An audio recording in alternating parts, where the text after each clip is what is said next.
The CIA director says the U.S. is confident China is considering providing lethal aid to Russia in its war in Ukraine. William Burns said his agency doesn't think a final decision has been made yet, but China aid could include providing Russia with drones and ammunition. And as the war grinds into its second year now, there's no letting up in the fighting. Ukrainian officials say there was extensive Russian shelling along the front lines in the last 24 hours, including the area around Bakhmut in the east. CNN's Alex Marquardt is in Dnipro, Ukraine. Alex, what can you tell us about what's happening this weekend there? Hi there, Frederica. Well, some of the fiercest fighting with some of the heaviest casualties on both sides is taking place around the city of Bakhmut. Russian forces, primarily from the Wagner mercenary group, do appear to be making gains. They claim that they have taken several villages north of the city of Bakhmut in an attempt to encircle it. Ukrainian forces say that they are standing their ground in the face of intense Russian assaults. Now, Fred, over the course of the past few months, this fight has evolved from a longer range battle with artillery, tanks and mortars to a much closer fight, urban warfare in the city with fighting street to street, building to building. Now, there is no talk yet of surrendering the city on the Ukrainian side, but President Zelensky has softened his stance on that, saying that he will not fight to keep it at any cost if it means everybody is going to die. Meanwhile, Fred, as this second year of the war starts, there is no indication that President Putin is softening his stance, that he plans on changing his course or that he plans to pull back or sit down for any kinds of negotiations. The CIA Director Bill Burns talked about President Putin's mindset earlier today on CBS News. Take a listen. I think Putin is right now entirely too confident of his ability to wear down Ukraine, to grind away, and that's what he's giving every evidence that he's determined to do right now. At some point, he's going to have to face up to increasing costs as well. In coffins coming home to some of the poorest parts of Russia. There's a cumulative economic damage to Russia as well. Huge reputational damage. Has not exactly been a great advertisement for Russian arms sales. Right. So this is going to build over time. But right now, the honest answer, I think, Putin is quite determined. And in terms of the economic cost on Russia, the European Union has just announced its 10th round of sanctions against Russia, which President Zelensky has called very powerful. Frederica? Alex, the CIA director also talked about China and mentioned that Russia and China appear to be working closer together, as well as now Iran being part of the picture. What more can you report on from your vantage point? Both China and Iran potentially deepening their ties with Russia when it comes to this fight in Ukraine. The U.S. now warning publicly that China is actively considering sending lethal aid, so weapons, to Russia in order to be used in Ukraine. The CIA director says that no decision has been made yet by Chinese leadership, that they have not seen any shipments yet, but the Biden administration openly warning China that there would be consequences if they decide to go down that road. The U.S. ambassador to the United Nations saying that that would be a red line because it would be a significant boost for Russia in this fight. Meanwhile, Iran appears to be poised to be getting help with their missile program from Russia, according to Bill Burns. That is something that they have long sought. And Russia is also apparently considering sending fighter jets to Iran. So that relationship between Iran and Russia, and Iran has been sending kamikaze drones and ammunition here to the Russians in Ukraine, that relationship deepening in a fast and disturbing way, Director Burns said. So let's discuss all of this with retired Lieutenant Colonel Alexander Vindman, a former Director of European Affairs at the White House National Security Council. Colonel Vindman, great to have you back on the program. We appreciate it. Let's begin with U.S. intelligence believing China may provide lethal support to Russian troops in Ukraine. What are your thoughts on that? That sounds like that could lead to a serious escalation and some big problems for the Ukrainians. Thanks, Jim, for having me on again. It is a serious problem. There's very few game changers in this war at this point. Russia is not going to be able to pull a rabbit out of a hat domestically, or even with kind of second string partnerships with regards to Iran or North Korea. China, on the other hand, with its massive industrial base, is a game changer.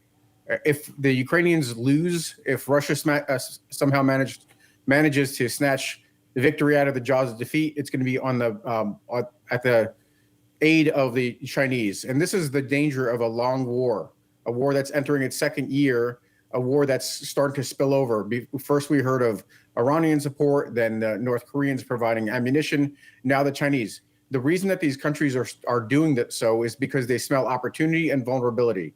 They smell opportunity in that Russia can still potentially pull some success out of this. This will aid the authoritarian world and these countries' own aspirations to establish their own kind of imperial projects, secure territory on their boundaries. And it's actually vulnerability because deterrence is eroding, and these powers start to think that, well, what are the real costs here? Some minor sanctions. In exchange, we could really undermine the strength of the Euro-Atlantic Alliance, the United States. So this is the danger of a long war scenario. And frankly, in part, this is the result of insufficient support from the West to help compel a short war and force Putin, who is yet still determined to win in Ukraine, but wouldn't be able to be so, let's say, optimistic if his forces were consistently being defeated on the battlefield. Bakhmut is an example of minor gains so far.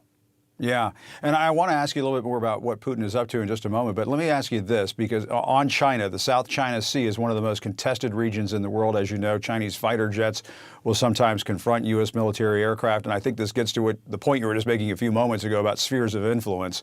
I just have to ask you about this. The CNN crew was on board a Navy plane just recently as one of these encounters unfolded. China is building up its military presence there. Tensions are simmering. I mean, I remember covering this when I covered the Obama and Trump administrations. Do you see this as potentially erupting into a military confrontation, an actual military confrontation? I think that these bumps in the South China Sea are unlikely to result in broader confrontations. I think there's a chance of accident miscalculation. The interest on both the Chinese and the U.S. part would be to avoid a broader spillover. But the relationship is overall getting much, much sharper. The U.S. Destroying China's surveillance balloons, that's a signal that we are now moving into kind of a more acute phase of the war. The Chinese, really kind of, the timing is telling that they're now considering providing Russia aid is in part probably a response to this worsening relationship. So we're not really in danger of a confrontation immediately. But if this relationship keeps spiraling for another 6 months or a couple of years, we could start to really kind of shape an environment for a broader confrontation. Instead, what we should be doing is we should ensure that Russia loses in Ukraine, and that depresses the ideas of China or any other country pursuing military means to achieve their aims. That is the biggest deterrence we have. It's just that this is war sticking out too long so far. Yeah, I mean, and that's why the Ukraine question is so important. And getting back to that, Putin says, Russia can't ignore the nuclear capabilities of the U.S. and other NATO countries. He's obviously engaging in more of this nuclear bluster. This is a question it comes up from time to time. Colonel Vindman, what is your latest sense of this? Do we need to take this as any more than bluster? Is there a darker message in portraying Russia as facing this existential threat? He obviously uses that for domestic political purposes, but should it be a concern for everybody? No, I think there will be a time where this question of nuclear saber rattling or nuclear consideration of a nuclear option might become live. It might become live, a year down the road when, after a series of failures on the part of the Russian ground forces and Ukraine liberating additional territory, Crimea comes under a real threat. And at that point in time, Putin is going to have to, really start to think about what he does. Does he withdraw? Does he take the loss? Or does he escalate? Ultimately, he's not going to risk his regime by employing nuclear weapons and being ostracized by the remaining allies he has. Really, that's China. That's the kind of the nefarious actors, but also India that would have to then break contact with Russia. But that's when it gets dangerous. Way down the line, what we should be doing, and I wrote about this recently, is we should be giving Ukraine all the means they need to succeed, to liberate territory, and to at least threaten the liberation of Crimea. That forces Putin to negotiate. That's when does that include the F-16s, do you think? Not to cut you off there, but does that include the F-16s? Absolutely. F-16s should be part of the mix. So should advanced drones, our Reapers and Predator drones that have much, much greater legs than anything that the Ukrainians have in their inventory, including firepower. Those should be going in. We should be not talking about 30 Abrams tanks, but 300 Abrams tanks. The metering of equipment is playing out right now on the geopolitical stage because, again, the Chinese perceive vulnerabilities. They perceive that they might be able to provide Russia with enough aid where Russia is successful in Ukraine. This is an erosion of deterrence. What we should be doing is providing Ukraine all the resources they need, so like this deterrence remains ironclad, and China doesn't consider some sort of adventures, doesn't provoke the West that's going to respond not with just with sanctions, but frankly with other ways to contain Russian and Chinese advances.